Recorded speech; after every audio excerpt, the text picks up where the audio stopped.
Welcome to the Evening Gamer. I'm Taylor. And I'm Guy. Welcome, everybody. How are we all? I'm feeling all right. How are you? Mate, I'm feeling fine and dandy. I was just going through our episode notes, and God, this is gonna be a good one. Mate, this is jam-packed. We got a lot to talk about. Yeah. So normal structure today: game reviews.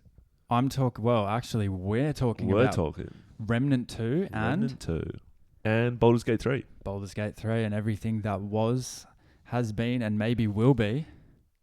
But before we get into that, I don't know where you were correct going with me that. if I'm wrong, because I have like 4 of these. Yeah, you've got a few to cover off. I actually don't know if I have any. Got it written down in my notes here. Apex has 5 maps, not 4. I completely forgot about Broken Moon. Well, to be honest, I didn't even know. So there you go. I said 4, but it's 5. Also, Sekiro, mentioned it last episode. It was From Software and then published globally by Activision. I said Hexworks, which is kind of another developer that does those Souls-like, but it's From Software, and to be honest, I should have known that based on how fucking hard it was. Yeah, fair. That's a good one. Other than that, do you have any correct me if I'm wrongs? No, I don't. You did say you had 4, though. That was 2? It was 2. Oh, we've just got 2. Okay. It's just the 2. No, I don't think I have any. I mean, I think I alluded to, I think in the sort of talking about throwing water on a plant, I was going to explain that story, but it's a bit boring. So I was sort of like, what's the point? Yeah, I kept it in as well. It was too hard to edit I out. wanted you to edit it out. Well, and speaking of which, we did actually, I know in one of the episodes we talked about how we wanted to do never editing, and that really only lasted the first episode. Well, not really. I mean... Well, we redid the second one a fair bit. Oh, okay, mate. Oh, fucking... Did we? Yeah, we recut the whole bloody thing. Well, not everything can be perfect. No, I know. Quality over just doing it one and done. I don't even know if I classify myself as a podcaster yet. No, neither. I know. Certainly more of an editor at this point than I am a fucking podcaster. But you're doing really well so far. So. Thank you. So are you, you knob. Man, I just turn up and talk. You do everything else. Yeah, so Remnant 2, Baldur's Gate 3. We've also got questions from a hat today. And yeah, that's it. What else is happening in life? Is there anything? I feel like it's straightforward this week. Is there anything else you want to talk about? You know that actually something I want to mention. Sure. And I know that you're going to be like, yeah, because I told you. The TV series Ted. Yes. Great TV show. Really enjoyed the first episode. I want to watch more of it. Have you only seen the first episode? I've only seen the first episode. Oh, man, yeah. I binged the entire thing. I have always, I'm a huge Family Guy fan, and I've always liked Seth MacFarlane, but Ted, the TV series, was fucking delightful. Yeah. I mean, I was really impressed off the first episode. I enjoyed the movies, and yeah. That's what's weird for me. I wasn't after the first episode. I was really? Maybe not, because it does very much go back to that 90s sitcom kind of. It does have that vibe about it. I mean, there's I know it's good where you're watching something and you are laughing out loud. It has cracked you, because so many things you sit there and watch it and they try to be funny and a laugh track comes on and you go, I know this is the point where I'm supposed to laugh, but I ain't fucking laughing. In Ted, I was. Yeah, and I think the characters that Seth plays and creates very much resonate with me. Like, they're not too serious. It's always a bit of a joke. You never know where it's going to go. Oh, and mate. That TV show, like, obviously it followed sitcom kind of format, so there was always like an episode that had a storyline that was something new was going on in the family that week. Yeah. It was so good to see, and it was huge nostalgia going back to like what a 90s 80s household was like. And, you know, like when there's like a lull in the story and they're not playing on their phones, they're like playing with a fire truck. You're like, oh my god. Oh, there's a whole sequence in that first episode where they're lying in bunk beds and Ted is sort of the kids talking about like masturbating, you know, and Ted's like, you know, the bed rocking. He's like, then he's just masturbating on an island. That was so funny. Yeah, so we've really gone off topic here. We're sort of talking about that all week and it was fucking sick. TV show, gaming. Here we go. That's just a bit of life. Yes. So let's start with Remnant 2. Yeah, Remnant 2. We both... Well, actually, you played it solo, then I played it solo, and then we came together for the DLC. That's how it went down, yeah. So, where do we want to start our review? I want to start with, sorry to cut you off there, with Remnant 1. Because I played that back in the day. Sort of, you know, a few years ago I played that one. And I really enjoyed it. You know, that first one was a different type of game that I'd played before. You know, it was sort of really new, really fresh. And I had Remnant 2 locked and loaded, super excited for it. Couldn't wait to play it. Highly recommended it to you. Really pleased that you gave it a crack and you loved it as much as I did. Yeah, and it's a game that kind of follows the apocalyptic kind of, entities have taken over the world. Very much a zombie kind of focused game with different worlds that you access through a world stone in your player hub, which in this game is called Ward 13. Yep. And yeah, like before we get into the reviews, fucking loved this game. So if you came online today hoping that we were going to shit all over a game, we did our notes on this game and there's not much in the bad column I have to say about it. There's really not. Like when we were going through our notes, I basically got to a point of going, I think it was heralded and got a lot of great reviews. I think they still under-reviewed it and they should have given it a better score. So Remnant 2, third-person shooter, action role-playing game. The average score was sort of an 8.5 out of 10. I'd go higher than that, but we'll do the reviews at the end. Developed by Gunfire and published by Gearbox, two developers I'm actually not super familiar with. I mean, I think they've really stuck sort of in this vein. I think prior to this, they did the Remnant 1, and then they did a couple of games before that, and they all kind of tie together a little bit, I've read. And you know what's good about the flow on from Remnant 1 to Remnant 2 is that they didn't change much. They just polished the shit out of the idea that they had. Yeah, with I would fresh agree with story that. And fresh lore. Yeah, it's interesting though, because like in the last episode I shat on Jedi Survivor for sort of being more of the same, but here is a different kind of more of the same, because they just fucking nailed it. They perfected the hell out of it, and it was such a delight to play through that game. Yeah, and like you think about, okay, you run a sequel, 5 to 10 years later, however long it was, the level of creativity that you have now is so much broader in terms of what you can do with the game, and they just released that with all the capabilities of today's games. Yeah, added it onto their first one. As I said, fresh new story, fresh new lore, and it came out. It was a goose that shut out a golden egg here with Remnant 2. Yeah. I mean, I shout on Jedi Survivor for not enough sort of tailoring of a character and sort of the items that you collect along the way. You just get a new fucking tunic. In this game, you beat a fucking boss and you get a gun that you've never seen before, and it's so unique, so different, and it changes up the whole style of the gameplay. And your character, by the time you get to sort of the end of a run through, let's say, is so unique. You've got such an interesting class armor set. You're multi-classing with two things. You've got your fire weapon, your sidearm, and then your melee weapon. All of them are unique and very built from the ground up, and do unique things, like so interesting. And so when you turn up and look at your mates and you sort of jump into the same game world and it's fantastic cooperatively, you're like, bro, where the fuck did you get that gun from? I want that gun. Yeah. That's sick. And I was just looking through the gun list, and the aesthetic is so good because of the attachments that you could add. Now, let's not get into that too much. Let's stay on the storyline here. So you have a world stone. Okay, the invaders are essentially... They're kind of byproducts of the root, or the rot, or however you want to... I think it's actually the root. Root? Root. To stay, aligned with the lingo of the game. And through the world stone, you have to visit... How many do I have here? 1, 2, 3, 4, 5 I think it's different 5, areas from the world stone that have become infected with this root, and you're trying to find the source of it. You're trying to make your way through there. Yeah. So the areas that you go to, the first one's the Labyrinth, then you have Nerud, then you have Lossum, Yaesha, and then Root Earth. And now, remember, you don't need to do them in that order. You don't. You can change it up. And I remember when we chatted about it, I was like, oh, I did this world first. And you were like, oh, shit, I did this one first. I think you do the worlds. Yeah, you do the worlds in order. There's one you do first, and then I think you get the second one you can do different. This is why I loved it. So, like, my favorite area in this game was Lossum.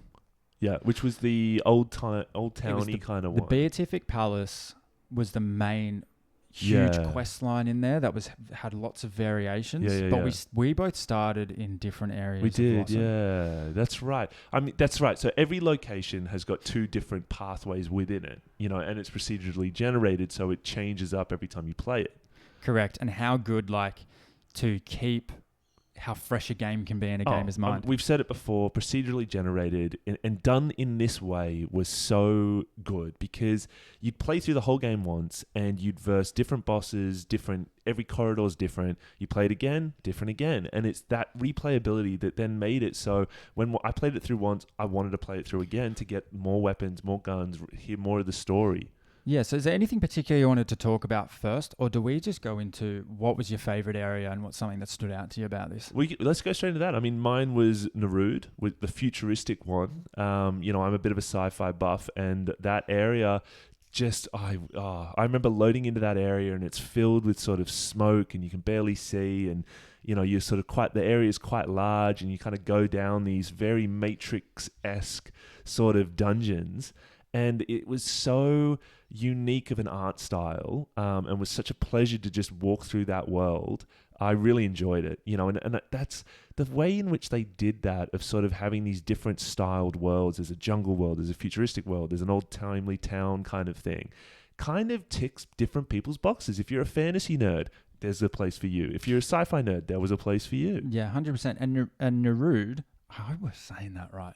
They went very kind of mythological with their spelling here, but Narud, let's just call it that because that's how I'm reading it from paper, was one of the first areas.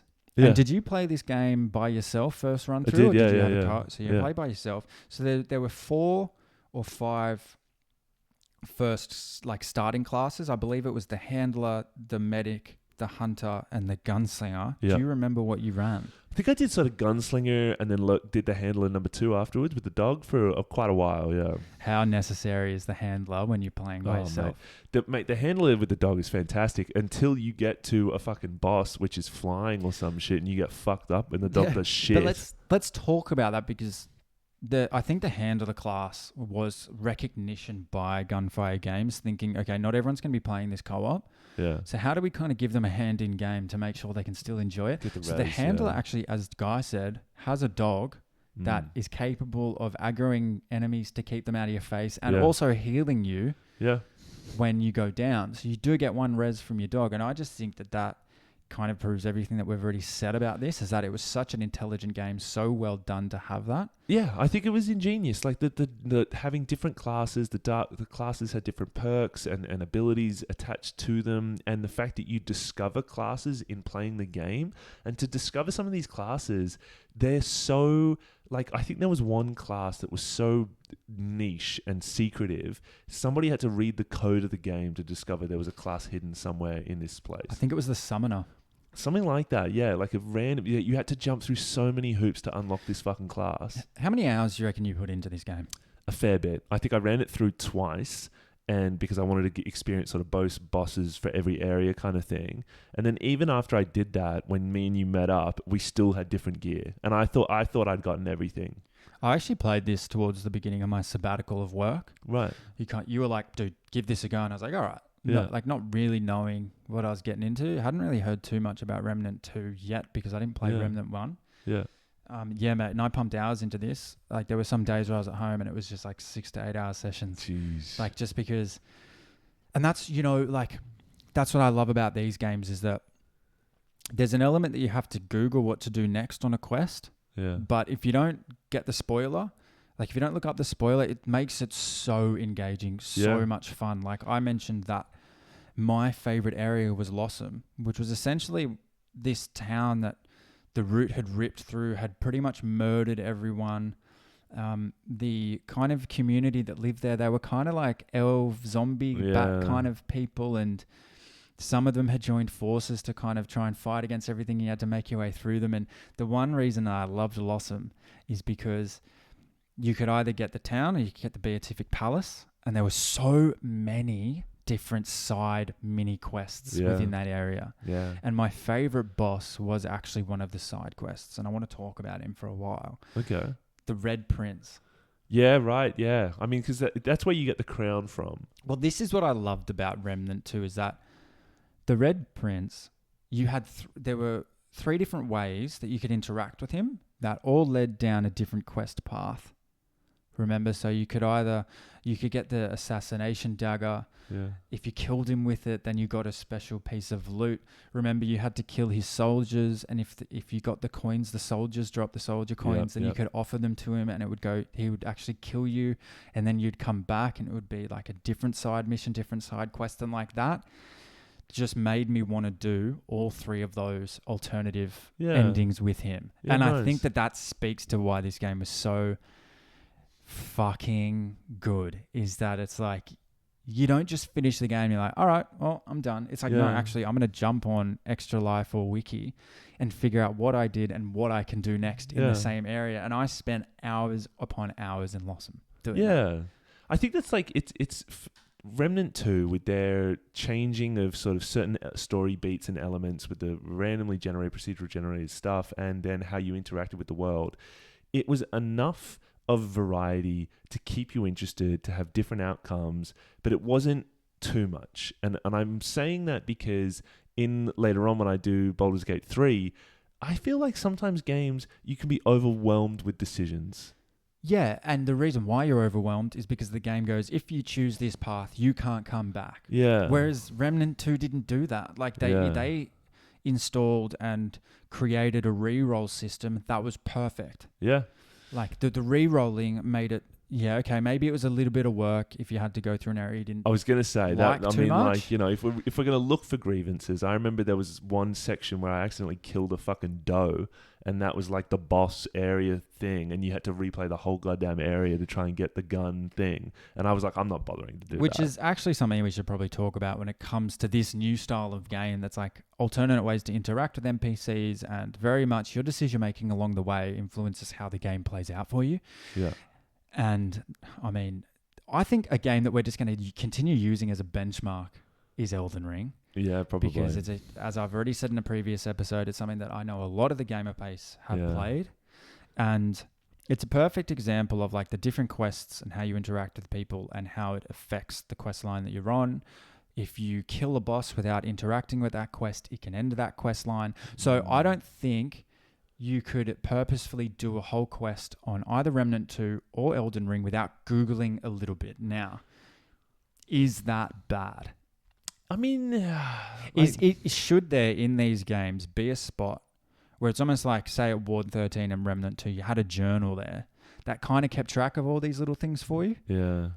Before you made a decision to do something, before you finished an area, not knowing that you... Because sometimes I jump on Reddit and someone's like, hey, I killed this thing. Is that quest over for me? And everyone's like, yep. Yep. And it's like, fuck, if I have to be Googling a game to finish the quest, is that the level of complexity that we want to... Well, yeah, I mean, coming back to what we said before of like to discover there was a class even existed, they had to read the goddamn code of the game to discover it. You know, it's sort of... There's Easter eggs, but then there's like, you know, if you're Googling how stories and quest lines unfold to make the right decision, you know...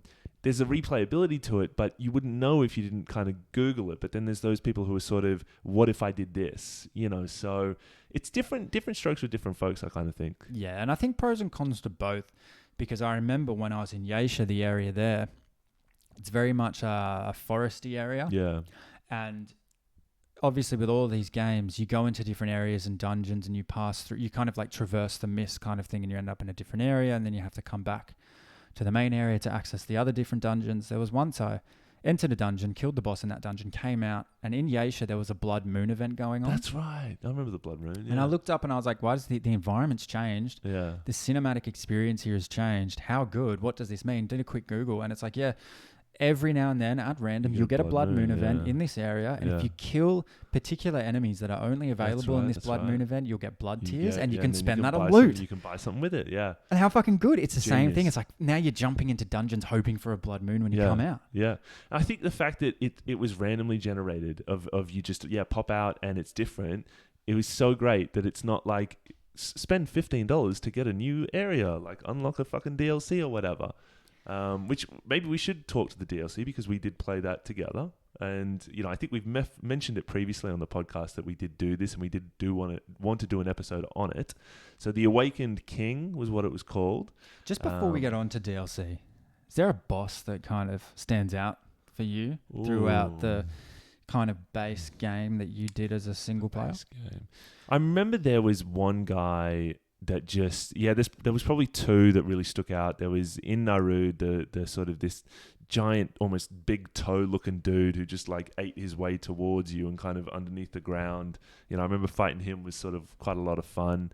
And then, geez, what was the other one? There's like a flying orb thing that kept shooting like electricity at you. And you I was going to down say into a sewer. So that was in Lossum, and that boss's name was Sparky. Oh man, which I actually was a huge challenge for me. Yeah, it was a challenge. I think everybody challenged with that one. That was a tough one. Like this wasn't also a game that you could just rip through. Yeah, Sparky took me at least 15 goes. Yeah, I think and I only ended up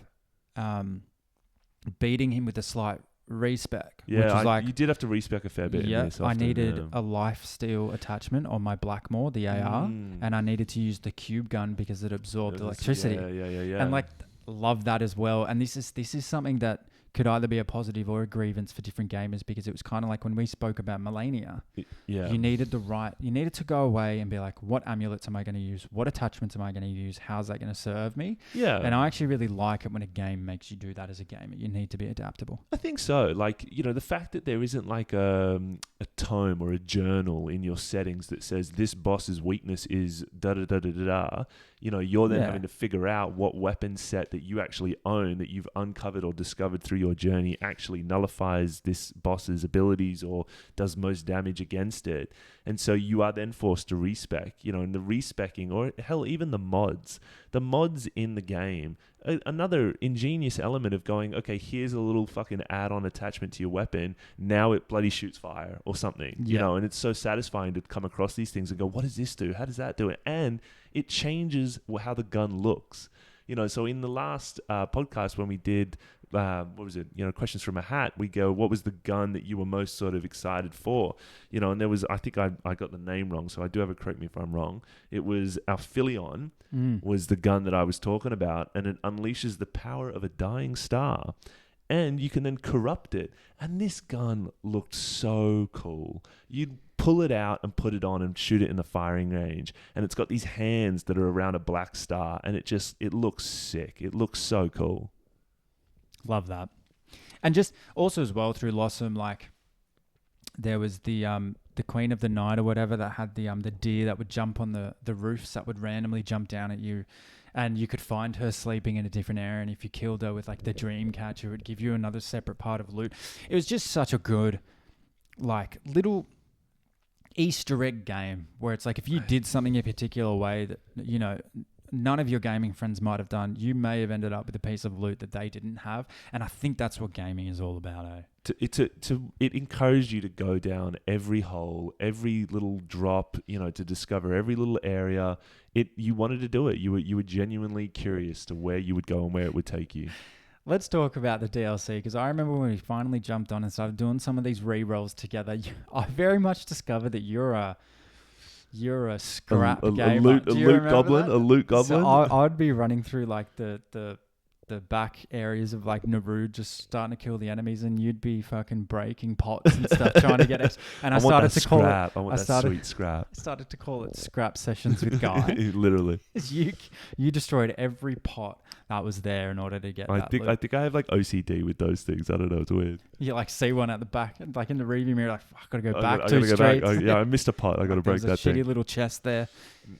Now it makes sense with the fucking Korok seeds. How good. Well, amazing base game. Few things that you might not have been too keen on, but overall hugely positive gaming experience. Do we want to go into the DLC? I cut you off there. What was it called? Give us a quick rundown. Well, yeah, I mean, like, I don't know if there's actually too much more I want to add talking about the DLC, because we did it together and I really enjoyed that we did it cooperatively. You can do it in co-op, and to have a laugh and doing it with you. I think we upped the difficulty a little bit and it was pretty challenging at times. I think it was a lot of fun to do it together. But if, not to wrap it up, but just from what we've talked about of the bosses, the map, the weapons, the perks, the skills, the leveling up system, they perfected what they'd made an error in the first one of how to level up your weapons. It was a bit of a grind, but it wasn't atrocious. It, to me, was as near to a perfect game as you could possibly have. And I just had the most fun playing it. Yeah, I agree. And a great storyline mixed in with a bit of betrayal too. Lots of Easter eggs in all of the areas, like fantastic. And I like that in the DLC you didn't mention how I shot them. That was so funny. My trigger We finger. fucking turn up in the first section on the first thing, and there's an NPC standing there looking out on a fucking, wharf, and I roll up to him and I'm having a chat to him. And then you shot him in the head, and he fucking died mid-story. And I'm like, what are we doing here? This guy was about to tell me the whole setup of this fucking DLC, and you've just murdered him. And every time we went back there, he was hostile. So cheers for that. It was like it's the old, you're sitting on the cliff and you got someone in your crosshairs and you're like, oh, I can't not shoot them. It was because you know what? It was weird for me when you put your reticle over an enemy, it was red. When you put it over a positive friendly Green, NPC, it was green. But with him, it was yellow, and I was like, okay, I'm just going to shoot this kid. Just give him a go. I mean, for all I know, maybe he was about to turn hostile anyway. Who knows? Oh, if anyone does know, emails us because we didn't fucking figure that out. We never got that far. Yeah, so highly recommend if you haven't already. And if you played the base game and you haven't done the DLC, look, it's not a huge DLC. It's kind of only one area and a few new bosses, but definitely worth it. Yeah. What would be your out of 10 for it? I think I'd struggle to give this, lower than an 8.7. I'd go higher. I'd go like a 9 to 9.5. Like it's up there. I mean, what is a perfect 10, really? Well, funnily enough, when we get to my game, a lot of people gave that one a perfect 10, and I'm not going to give it a perfect 10. Baldur's Gate, we're on our way, but yeah, I mean, just ticked all the boxes, man. 8.7, I think, and maybe, as you said, even higher, closer to a 9, 9.2 or something like that. But phenomenal game, and I'm so excited. There's 2 more DLCs to come out on it. We'll play, no doubt. And play it with a mate or a few mates. Yeah, do it. You'll enjoy it. It scales really well. Great game. Yeah.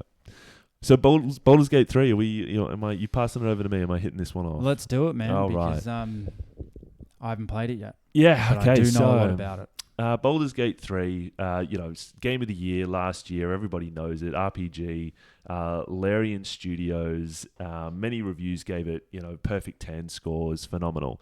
So I've been playing this game for what feels like an eternity, and it's become a chore for me. I in the last episode talked about how I wanted to start playing Helldivers 2. My list of games is growing, and unfortunately the list I'm playing is not diminishing, and Baldur's Gate 3 is taking up all my time. And I think the way I game doesn't mesh with this type of game. Why? Because I'm a meticulous gamer. I got to break every fucking pot. I got to go down every goddamn corridor, and this game, if you do that, will take you 150 plus hours. And so I'm an evening gamer. I get 1, maybe 2 hours, if I'm lucky, per night, a little bit on the weekend. I don't want to be playing this until I'm fucking 35. Yeah, but does that mean that they kind of made a blunder with that? If you do go down every corridor, it's kind of the exact opposite of Remnant 2. The rewards aren't enough. Yeah, literally. It's kind of like the old...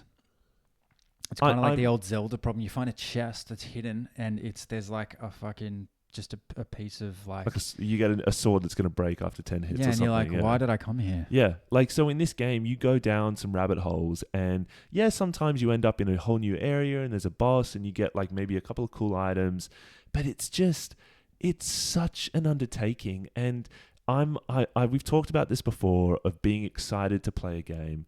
The excitement's worn off for me. It's become a chore. I'm not looking forward to it.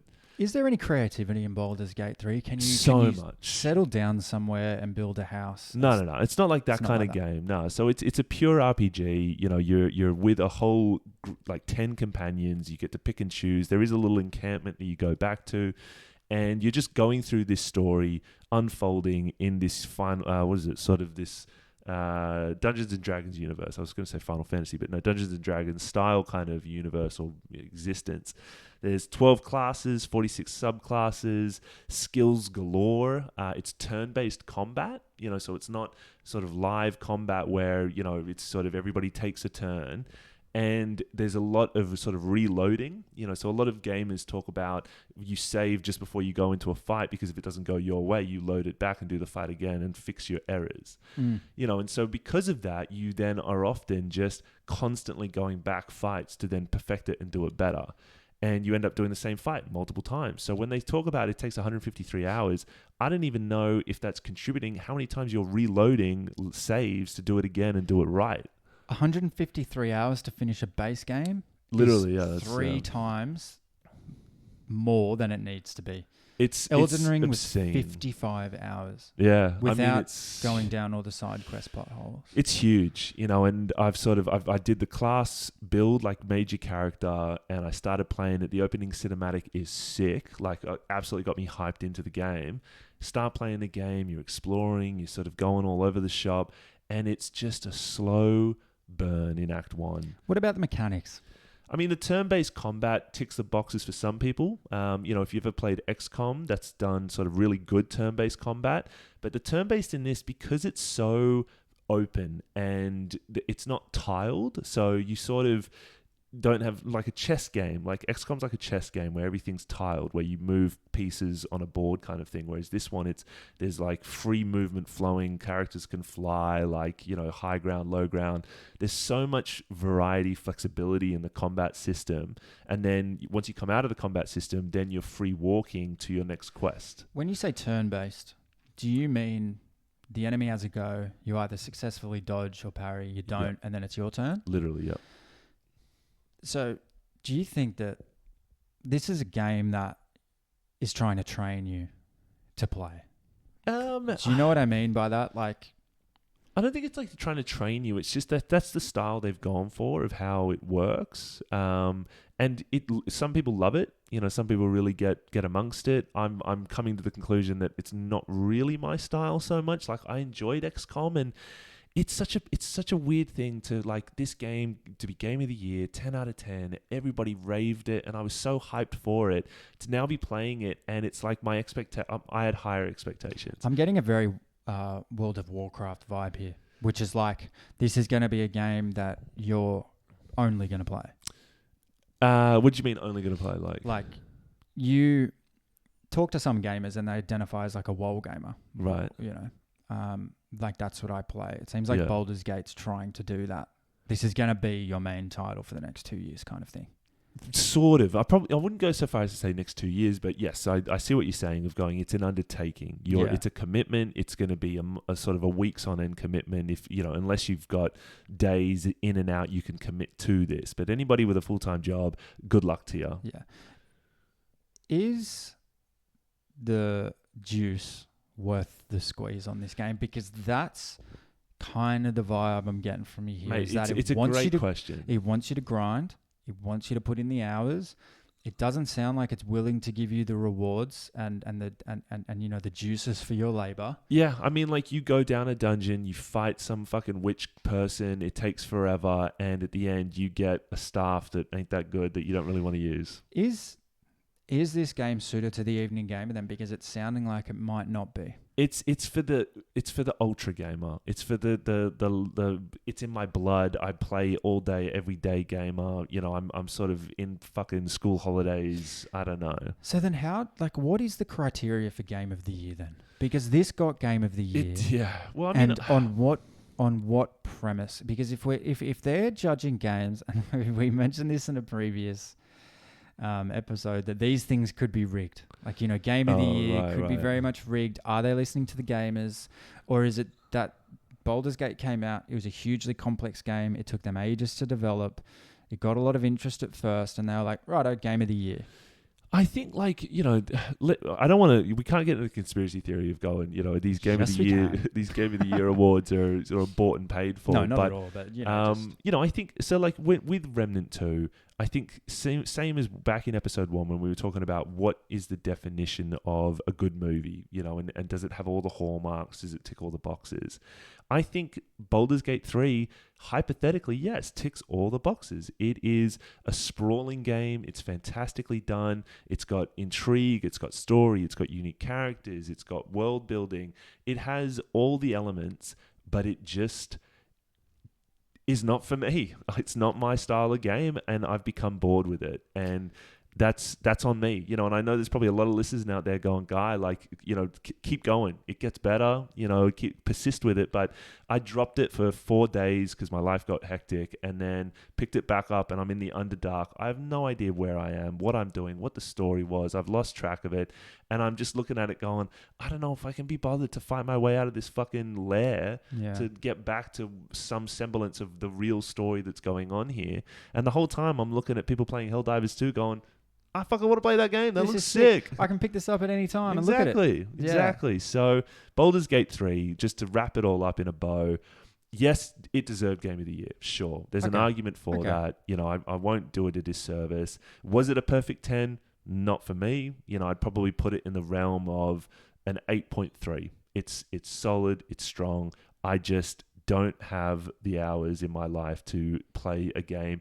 And I would make the hours in my life if I loved it. And I don't love it, so I ain't giving it a high score. There you go. What was the score? Did you mention 8.3. 8.3. That's still very high. So I think there you're very conscious of what it takes to be good at this game, the grind that's involved, and you see the benefit.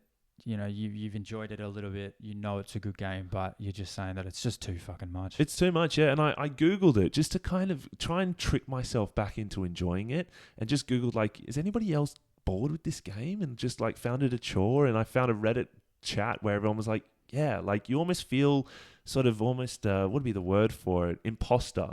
To be shitting on the Game of the Year. But I am. I got bored of it, and I'm not alone in that thought.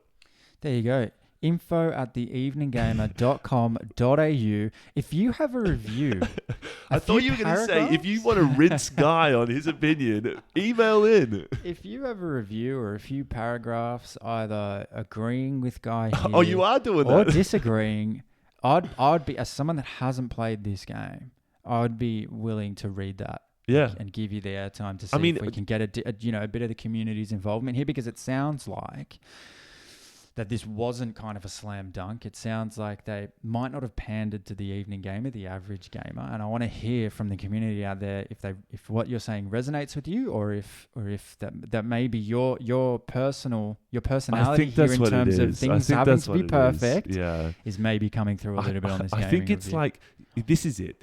I'll put it blatantly. If you're an evening gamer and you're meticulous like me and you got to go down every fucking corridor, I shouldn't be playing games that take 153 hours to complete. That doesn't make sense. You know, that doesn't co-inhabit. But yes, do write in, and hell, write in and persuade me to keep playing this game. You know, because I've literally up to sort of, I think where I'm about to start Act 2 or something like that. And, you know, there's 3 acts in the game, so I'm only a quarter way through. If you think I should keep playing, tell me. Yeah, also, no shame in admitting this. We're still waiting on our first email. So the first email will guaranteed get read out. It'll get read out. Yeah, we'll talk about it. So if you love gaming and you're in the community and you have an opinion to share, we're evening gamers. We are only 4 episodes into being podcasters. So why don't you just share your opinions with us and we'll give it a shout out. I bet the first email is going to be your missus being like, can you two shut the fuck up? I'm in the other room studying law. Can you please stop fucking talking about gaming in the study? In fact, I need the desktop, Taylor. Get out of there. That's a solid review there, and I think there's definitely been a number of games where I've had the same opinion that maybe have been close to Game of the Year, and I've shared what you've spoken about there with you. I understand, and I think most gamers would. Right, question time. Should we do questions from who went first last time? I think I did, so... I can't even remember. Yeah, pick out your question. There it is, handing it over. Oh, so I'm going to do mine. Yeah, go for it. I'm going to do yours. What game are you most embarrassed for having enjoyed? What a fucking dumb question, but I think Farmville. Farmville. I'm not someone that really gets embarrassed about gaming. Like, what's that iPhone game you and Kyle play? Clash of Clans. Come on. Oh, that's fucking sick, man. Anything for me that has creativity, is a huge creative outlet, has tactics involved, has progression and rewards, I'll play it and I'll fucking love it. Honestly, sitting at the pub listening to you and Carl rabbit on about that thing, I'd rather like cut my eyes out. That's just how I'm built. I'd probably say Farmville, man. I had a very decent setup going there for a while. Farmville, what is that, on Facebook Gaming? Or what Yeah, is that? it's kind of like just a Android gaming game where you kind of built a farm and you harvested crops and you fed your animals. It's very much simplistically doing what I do on Minecraft at the moment anyway. Have you thought about doing like, there's those modern farming games where you're, in a tractor on a field, like rolling around? No, because I typically, I don't really game like that anymore in terms of Farmville and stuff like that. But I typically save my console for time-consuming games that are have a higher intensity than that. That are very much combat-based. I think is probably the best way to put it. Yeah, fair. So my answer to that would be Sid Meier's Pirates. Okay. And what? What the fuck is that? I came across this game back when I was going to a gaming cafe, and all my friends were playing like. Well, there's your first clue. You were going to a gaming cafe. Yeah, I know. Fucking what a nerd. But all my mates were playing CS 1.6 back then, and of course the gaming rig that I had didn't fucking work, and that was the only game that was on the computer that did work. And you're a little animated character in a pirate ship, going around the Caribbean, getting better battleships and like looting places. Why are you embarrassed for playing that? That sounds fucking sick. It was sick. But it's like, just not something that you put on your gaming resume. No, yeah, come on. You wouldn't really talk. I'm not going to review that game and be like, it's a 10 out of 10 game. But it was basically Black Flag before Black Flag. Yeah, right. Oh, okay, yeah. Here's a way to destroy my gaming reputation. Bang, 10 out of 10. That's nice. All right, your question. Is this it here? Yeah, okay, here we go. Wait, what is game you couldn't play alone? Or if you did, what does that say? It's really scary. Can you not read my handwriting? No, I can't. Yeah. Game you couldn't play alone. It was scary. Oh, game you couldn't play alone because it's scary. Or if you did, scared you. I mean, Returnal scared me at a few points because their cutscenes are a bit creepy and you're walking around a creepy house and there's like an astronaut following you. But probably Dead Space with the jump out scares. Oh, yeah, nice one. And I remember like, you're shooting the legs off people or zombies or whatever and seeing them get eviscerated. But it's always the jump scares. Jump scares they're cheap scares, but in Dead Space they were always kind of fun kind of things, and you'd have to sort of grapple your way out of them. I enjoyed that one. BioShock 1, I reckon, where you're sort of going down Rapture and it's all underwater. And there's big daddies, these giant sort of suited dudes rolling around. There was certainly parts in that where you'd hear these cackling people from across the way and they're like charging at you with knives and stuff. And you'd be like, ooh, like you get the hairs on the back of your neck stand up. Yeah, nice. What would be yours? You know what mine was? Mine was actually pretty recent as well. Resident Evil Village. Nice. And it's not because of the cutscenes or anything like that. Like, I'm a horror movie watcher as well. Yeah. Nothing really scares me. Right. But the eeriness of this game Yeah. was just so well done.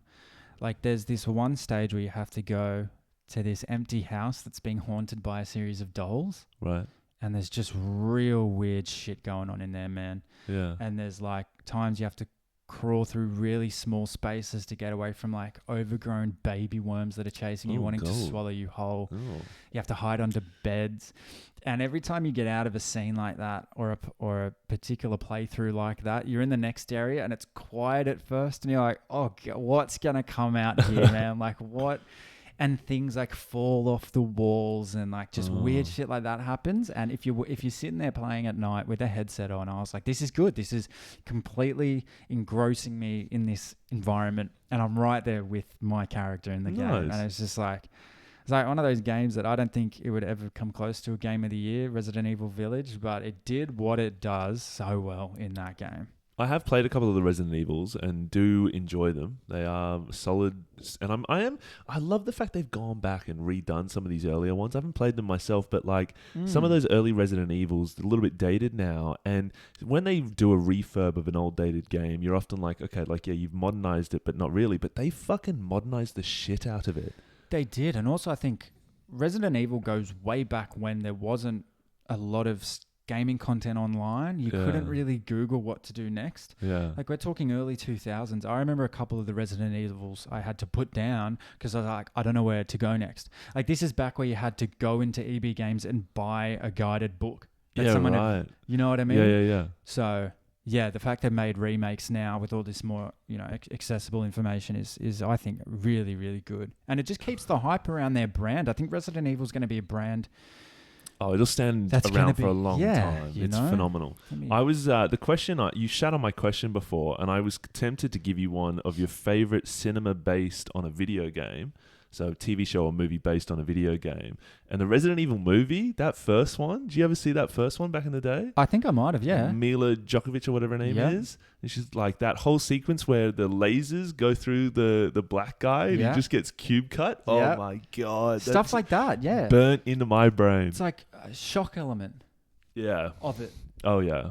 Like sometimes something doesn't have to be jump scary or too eerie to be frightening. It just has to be something that your eyes would never see before. Yeah. I mean, that's, Red Wedding, Game of Thrones, that kind of level stuff. There you go. Exactly right. Yeah, top of the list. Sweet. Well, that's episode 4. Yeah, thanks for listening. Yeah. That was the quickest 45 minutes of my life. And I think we did really well. I think we packed it in. And you know what else we did? I don't think any time throughout either of us said 100%. 100%? We didn't, yeah. I mean, I copped some flack on that going like, man, you guys should change the name to the 100% Gamer or something. We said it that often. We got to stop agreeing with each other. That's the problem we've got here. There's a few things that we say. We say, to me, we always do that. Do it? To me, this game and that. Okay. And we always say 100% as well. 100% is our sort of, clutch thing that we go to when we agree with. Bang on. Bang on. Yeah, you bang on. And I mean, we also got a pretty high swear count as well. I'm sort of, for anybody. I noticed the buzzword this week was shut on. We said that a few times. Oh, yeah, right. Yeah, there we go. There you go. Well, I didn't drop the C word this time. I'm rather happy about that. Don't be an NPC. Keep leveling up. Thank you.